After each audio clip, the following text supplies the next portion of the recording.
Absolutely. We demand zero zombie credits. Because nobody really cares. Everything we have just asked is off the table. So don't really worry. You can continue to pollute and meet your NDC pledges just without doing anything. Because this is the UN way, you know? We are simply gonna use a lot of this. It's a great business. You should all join. Carbon credits for free. It's so much fun. Human rights don't matter. It's just great. Please join. Please join. Get some carbon credits. They can be used all and all over again.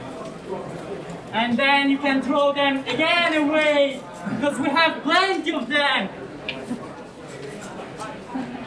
Fortunately, there's a huge amount of risks associated with them, not only in terms of human and indigenous rights, but actually in terms of the environmental integrity. And negotiators at COP haven't been able to guarantee that Article 6 will actually even deliver an overall reduction in global emissions. So we're asking, what's the point?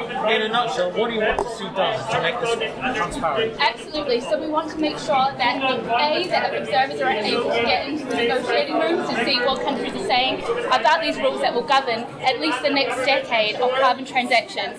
And we also need to see that human and indigenous rights are completely and integrally integrated into the operative provisions of all three Article 6 provisions.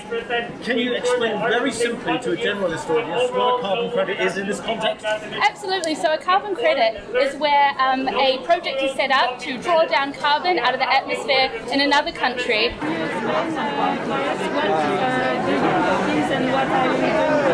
Yeah, so absolutely. The YOUNGO is the youth constituency here at the UNFCCC, and it represents close to 5,000 different youth organisations and thousands of youth individuals who are interested in shaping the climate policies that we need for our future and also right now. Okay, and why are you demonstrating now? Absolutely. So we're part of the Article 6 working group, which is a fancy way of saying we're focused on the carbon markets coming out of this COP26. And they're really concerning because these rules are going to stick with us youth for the next 10 years. We won't have a chance to change them. And right now, there's no protections for indigenous and human rights. There's even no guarantee that this whole system of carbon trading will result in any emissions reductions, which is crazy. So that's why we're here today, because ministers have the chance to fix this over the next few days. Okay, so what are you asking to parties today? Absolutely. So we've got three key concerns. So we're asking for human rights and indigenous rights to be protected, and not just in the preamble, but in the operative part of Article 6. We're also asking for transparency.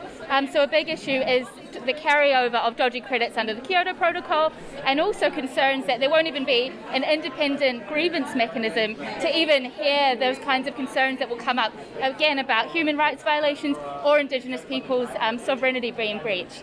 And third, we're actually saying that, countries can't double count.